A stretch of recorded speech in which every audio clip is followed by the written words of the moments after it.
Hi friends, பாருங்கள், காலையில் காக்காக்கு மேலே மிக்சர் வைக்க போகும்போது பார்த்திங்கன்னா அங்கே வந்து பிங்கி இல்லை.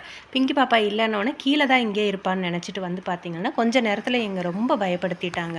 என்ன பண்ணியிருக்கான்னு பார்த்திங்கன்னா, வீட்டுக்கு பின் சைடு போய் பாதி வரைக்கும் காக்காக்கு மிக்சர் வைக்கிற அதுக்கு நேருக்கு பின்னாடி வரைக்கும் தாங்க நம்மளால் உள்ளே போக முடியும். அதுக்கு நேர் அந்த பக்கத்தில் வந்து போக முடியாது, நம்ம போக முடியாது. பிங்கி போனாலும் பின்னாடியே நடந்து வந்துடுவா, திரும்ப முடியாது. அந்த உள்ளார போய் இவன் மாட்டின்ட்டு உள்ளே போனதுக்கப்புறம் ஒரு பைப்பு குறுக்க விழுந்துருச்சுங்க.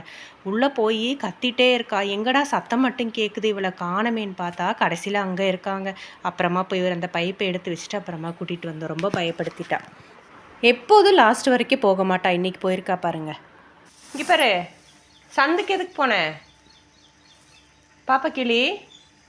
நானும் ரொம்ப நேரமாக ஆளை காணவே, சத்தம் மட்டும் கேட்குதுன்னு பார்த்துட்ருக்குறேன். மேலேயும் இல்லை, காக்கா இது பண்ணுற இடத்துலையும் இல்லை. அப்புறம் பார்த்தாக்கா அந்த சந்துக்கு போய்